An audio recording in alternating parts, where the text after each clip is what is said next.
Aloha and welcome to Robin's Craft Room. Today I'm going to demonstrate how to make a mini flip fold album. You may have seen tutorials for a flip fold album that makes an album that is 6 inches square.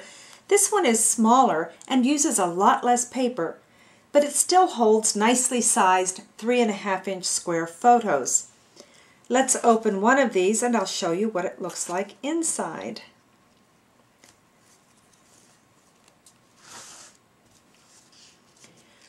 If you keep opening it, you will have several pages on which you can place your photos. We'll fold it back up again. This obviously was made for Valentine's Day, but you can make these albums with any kind of paper for any occasion. To make the basic album, you will need one piece of 12-inch square cardstock and one piece of designer series or printed paper that is at least 7.5 inches square. This obviously is a 12-inch square of designer series paper. This sheet shows how you will cut and score the 12-inch square cardstock. You'll notice some odd white lines. That's white out. It just goes to show you that I cannot draw a straight line as well as I can cut one. You'll also be able to find this layout guide in the printed tutorial that is available at robinscraftroom.com. Each of these 4 pieces is 8 inches long. Piece A is 4 inches wide. Pieces B, C, and D are 3 3/4 inches wide. On this sheet, the solid lines show where you will cut the pieces, and the dashed lines show where they will be scored. It may seem obvious, but the first cut that you should make is this cut along the outside edge of pieces A, B, and C. Then cut these 3 pieces, and finally the bottom and the side of piece D. Here then are the 4 pieces of cardstock, A, B, C, and D, as well as the 4 pieces of designer series paper. For the first part of the project, we're just going to need piece A and the 4 pieces of paper. So I'll set these aside. To begin, we're going to adhere 1 square of the designer paper to the left flap of piece A. I'm going to use Stampin' Up Snail Mono Adhesive to apply the piece of designer paper to the cardstock. I want this piece to be centered from the top to the bottom of piece A and bump right up against the very first scored fold and adhere. Then I will close it. Turning it over might be just a little bit easier. And then I'm going to apply the second piece of designer paper to the back of the first. I'm a little bit generous with my snail on this project, but it helps to hold everything together just the way you might want it. So put that in there. That second piece is going to bump right up against the fold there, and you have your first flap for this project. And we're going to repeat with the other side of the project.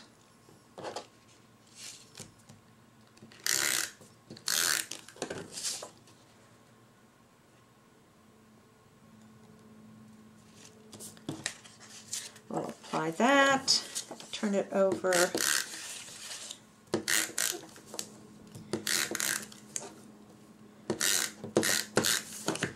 and apply the second. Actually, it's the 4th piece. It's the last piece for this part of the project. And now we have our front piece, piece A, ready for the rest of the project. Now we'll work with pieces B, C, and D. They're all the same size and each is scored and folded at 2 inches from either end. Begin by lining these 3 pieces up in any order you wish. Just make sure to remember which piece is in the middle. With piece B at the left and C in the middle, take the left side of C and adhere it to the right side of piece B. A little bit of snail.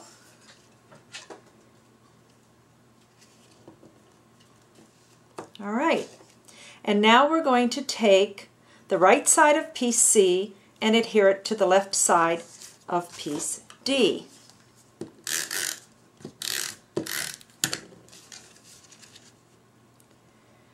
I'm not using as much snail adhesive here as I normally would because this is just a demonstration piece.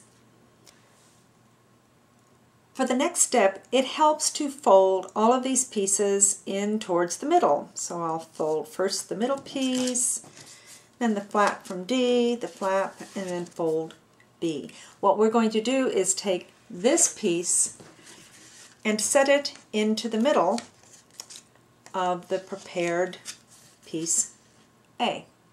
We're going to do that by applying adhesive to the back of piece C. Again, just a little because it's a demonstration project. Center that in between the inner folds, press it down, and now our project is basically completed. Open all the pieces out. There you have your project.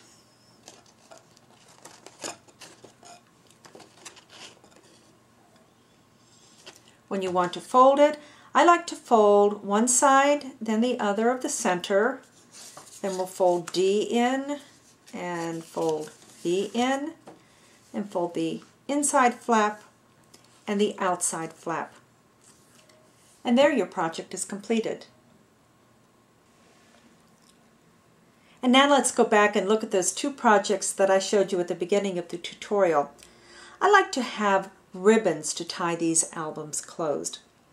I first adhere my ribbon at least to the front outside flap and most of the time also to the back of the album, and then I add a decorative layer or embellishment over the ribbon. In this case I have a whole central element that covers the ribbon. In this case I just have one piece, but the ribbon's pretty much going to stay put. When you open the album, and you can see this ribbon is allowing a bow to be tied more on the front, and this has a ribbon with a bow over on the side.